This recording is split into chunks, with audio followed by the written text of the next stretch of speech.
Ucapan kontroversial Hotman Paris kepada seorang wartawan saat konferensi pers berbuntut panjang. Sejumlah organisasi pers mengecam keras pernyataan tersebut dan menilai kerja jurnalistik telah direndahkan. Tak lama berselang, Hotman akhirnya menyampaikan permintaan maaf. Berikut kronologinya. Polemik melibatkan advokat Hotman Paris Hutapea menjadi sorotan publik setelah ucapannya kepada seorang wartawan dalam konferensi pers terkait kasus mantan Jaksa Agung Muda Tindak Pidana Khusus, Febri Adriansyah, menuai kritik dari berbagai organisasi pers. Peristiwa itu terjadi di Gedung Kejaksaan Agung, Jakarta, saat Hotman menjawab pertanyaan wartawan mengenai dugaan kriminalisasi dalam perkara yang menjerat kliennya.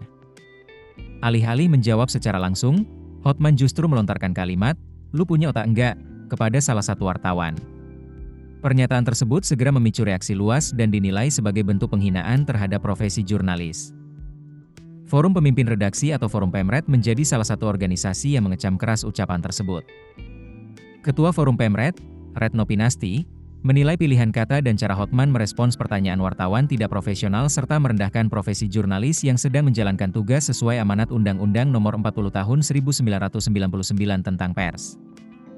Forum Pemret menegaskan, bertanya merupakan bagian dari proses verifikasi dan konfirmasi yang menjadi kewajiban wartawan dalam menghasilkan pemberitaan yang akurat. Menurut Forum Pemret, narasumber memang memiliki hak untuk tidak menjawab pertanyaan. Namun, hak tersebut tidak dapat dijadikan alasan untuk melontarkan ucapan yang bersifat intimidatif maupun merendahkan profesi wartawan. Organisasi tersebut juga mengingatkan bahwa Pasal 8 Undang-Undang Pers memberikan perlindungan hukum kepada wartawan dalam menjalankan tugas jurnalistik, termasuk bebas dari intimidasi.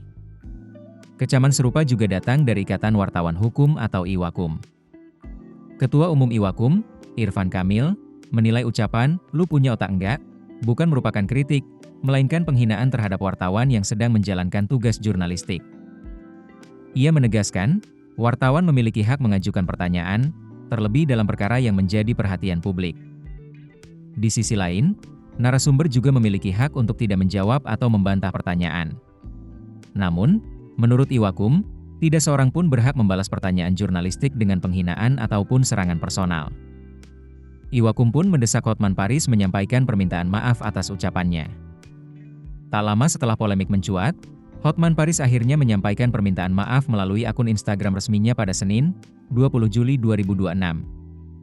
Dalam pernyataannya, Hotman meminta maaf kepada wartawan yang bersangkutan maupun kepada seluruh organisasi wartawan di Indonesia atas ucapannya saat konferensi pers. Meski demikian, Hotman menyatakan bahwa pernyataannya tidak dikutip secara utuh dan menurutnya media hanya menampilkan bagian akhir ucapannya tanpa menyertakan konteks lengkap.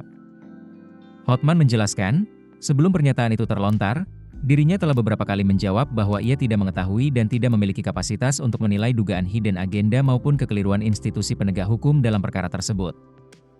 Namun, ketika pertanyaan serupa kembali diajukan, ia mengaku terpancing emosi hingga mengucapkan kalimat yang kemudian menjadi kontroversi.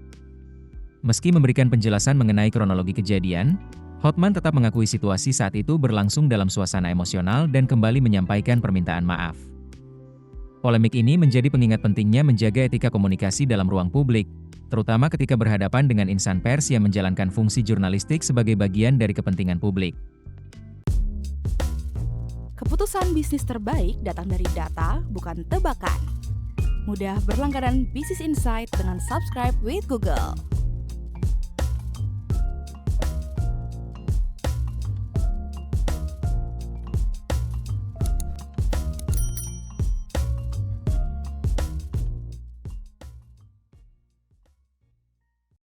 Download aplikasi Kontan sekarang di App Store atau Play Store.